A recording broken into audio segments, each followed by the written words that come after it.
वो परमात्मा तीन प्रकार से रूप धारण करता है दूसरों के कल्याण के लिए। एक रूप में तो सतलोक में रहते हैं अपने ओरिजिनल शरीर में, और दूसरी तिथि उनके यहाँ शरीर धारण कर प्रकट होने की है, शिशु रूप धारण करके आते हैं।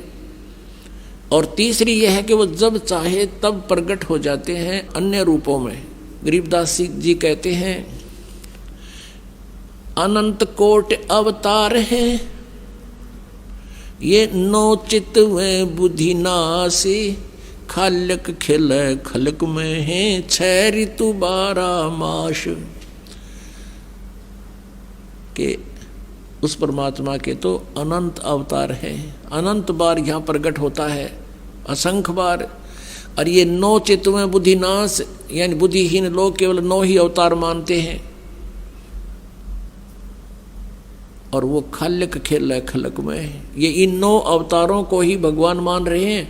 उस परमात्मा के अनंत अवतार हैं, और वो खालक खेल खलक में 6 ऋतु 12 मास।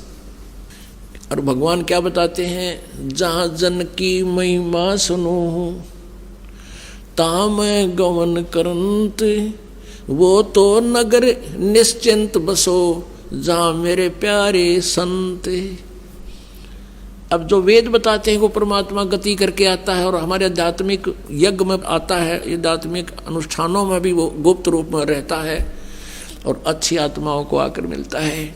और वो परमात्मा स्वयं भी कहते हैं जहाँ जन से महिमा सुनो, जहाँ मेरी महिमा चलती है, जहाँ मेरा ज्ञान प्रचार होता है, तहाँ मैं गवन करंत, वहाँ मैं पहुँच जाता हूँ। एक पल में पहुँचूंगा, क्षण एक में जन अपने के काज, हिरण्यकशिपु जो मार दूं और नरसिंह धर लूं साज।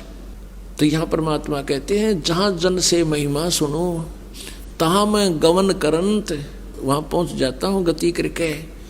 और वो तो नगर निश्चिंत रहो जहाँ मेरे प्यारे संत, जहाँ मेरी प्यारी आत्मा है, कहते हैं उस नगरों को भी हानि नहीं होने दूंगा।